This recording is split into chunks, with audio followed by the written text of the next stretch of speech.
Bueno, está con nosotros el doctor Airavedian. ¿Cómo le va, doctor? ¿Qué tal? ¿Cómo está usted? Muy bien, ¿y usted cómo le va? Doctor, recién usted dijo, presentándolo a Alasia, que se iba a internar en el mundo de la realidad pura. Sí, pura. Yo me voy a internar en el mundo de la realidad impura. Impura. No en el mundo de la realidad pura. Bueno. Porque ese es el campo de acción del que me ocupo habitualmente. Hay que salvar el alma de los Estados Unidos. ¿Creen que yo soy un predicador? No.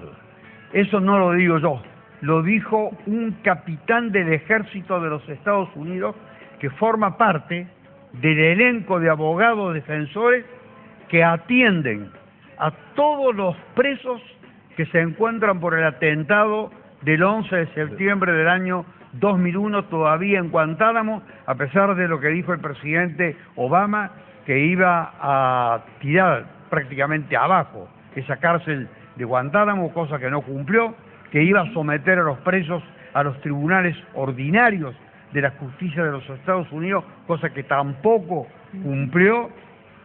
Miren, hay de los 800 presos que últimamente registraba el penal de Guantánamo, 168 que han sido absueltos y siguen en prisión. Es decir, esta es la primera gran violación de la condición de un proceso. Si han sido absueltos es porque no se les ha encontrado ninguna responsabilidad, ninguna prueba que los incrimine. Dice que continúan siendo peligrosos y pueden ser todavía sujetos que puedan proporcionar datos. ¿Y cómo pueden proporcionar datos? Si han pasado tantos años. Hay uno de esos presos, se llama Sheikh Mohammed, defendido por este capitán del ejército de los Estados Unidos, un abogado de oficio, lo designa la corte militar para que lo atienda. Este hombre ha sido asesor del ejército de los Estados Unidos en el norte de Irak. Es un tipo que conoce muy bien la cuestión, se ha impregnado de su tarea, de su misión, y dice, este es un sistema perverso, es un sistema cruel. No puedo hablar a solas con mi defendido, no puedo mostrarle documentos clasificados como confidenciales, no puedo hablarle incluso de la idea de la Guerra Santa para saber que él me ilustre en qué consiste. No puedo tener acceso en una palabra a la intimidad. ¿Cómo lo voy a defender? Pero lo más grave, el cuadro con el cual él se encuentra. Este capitán que realmente vive un estado de perturbación. Todos estos oficiales jóvenes del ejército de los Estados Unidos no se prestan al show que quiere montar el Pentágono. Se han resistido a hacerlo. Ese Sheikh Mohammed ha sido sometido 183 veces al tormento del submarino. 183 veces. Y ha permanecido durante 7 días ininterrumpidamente despierto, mediante un sistema que le permite mantenerlo despierto. Aún así, habiendo transcurrido más de una década, no han conseguido sacarle un solo dato.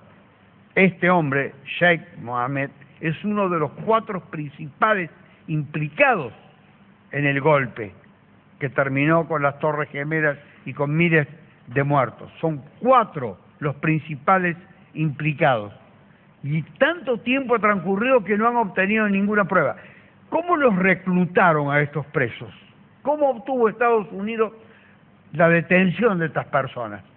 Pagando millones de pesos o de dólares, para decirlo con exactitud, en concepto de rescate y de aporte voluntario que le pudieran hacer de los países musulmanes. Millones de dólares que permitieron que mucha gente se enriqueciera, es decir, que diera datos, algunos veraces, otros falsos.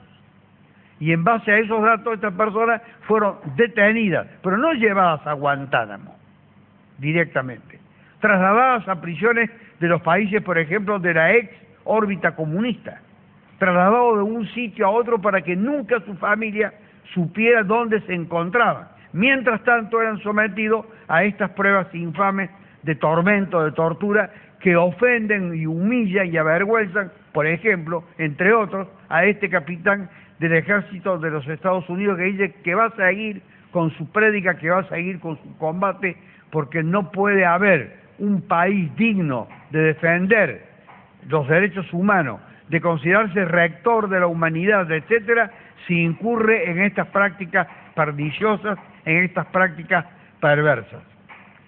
Esas personas han sido reclutadas de ese modo, han sido privadas de su libertad de ese modo, con datos confidenciales, pero pagados. No sé si después los que recibieron la plata habrán sido muertos, es probable, porque a los que les pagan después los matan y les recuperan el dinero para pagarle a otro y así sigue la rueda.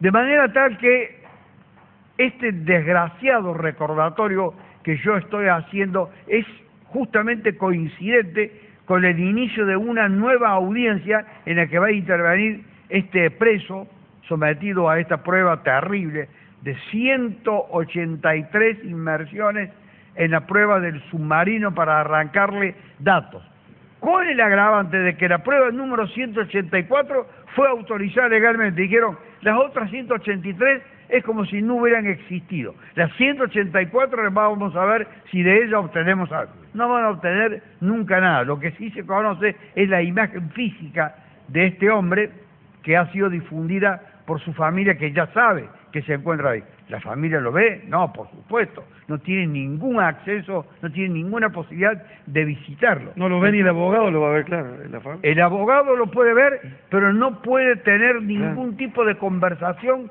confidencial, de ningún tipo. Es decir, actúa en una especie de túnel a oscuras el defensor. Él tiene que tratar de reconstruir la historia vital de este individuo. Justo esto ha coincidido, desgraciadamente, la semana que se hablaba del recordatorio del atentado, con lo que ha ocurrido en Libia, con la muerte del embajador de los Estados Unidos, y que explique en alguna medida, no justifica de ningún modo, pero que explique de alguna medida las reacciones, dice que por una película, pero es por un compendio, por un conjunto de circunstancias sobre las cuales no se habla en los medios de comunicación. Los medios de comunicación dan informaciones solamente externas de lo que sucede. Atentado a la muerte de un embajador, etcétera, que hubo una reacción en Egipto, en Libia, en varios países, por una película que se difundió en los Estados Unidos, pero está todo este otro conjunto de datos explosivos que la gente tiene que conocer. Entonces, por eso, la frase con la que terminamos, la realidad impura, salvar el alma de los Estados Unidos, como ha dicho este capitán, que verdaderamente es un capitán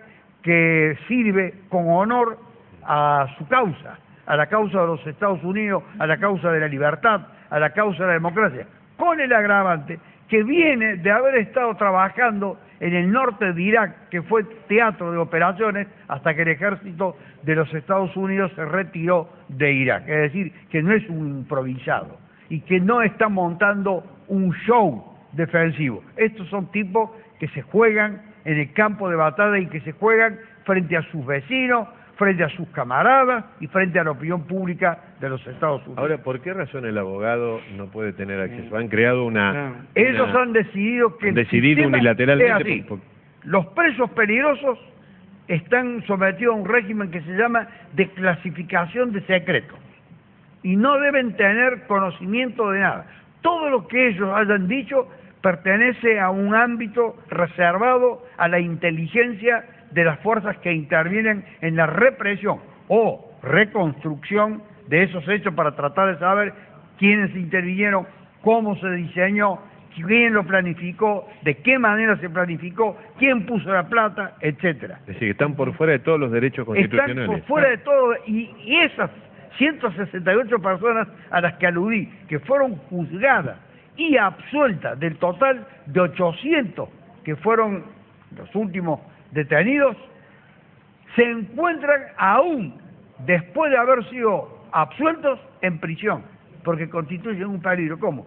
Si no hubo ninguna prueba, ¿qué peligro pueden constituir? La designación de un defensor, entonces, es una mera formalidad. Es una formalidad para cubrir las apariencias. Claro. Y este hombre dice, yo no voy a participar del show. Muchas gracias, doctor.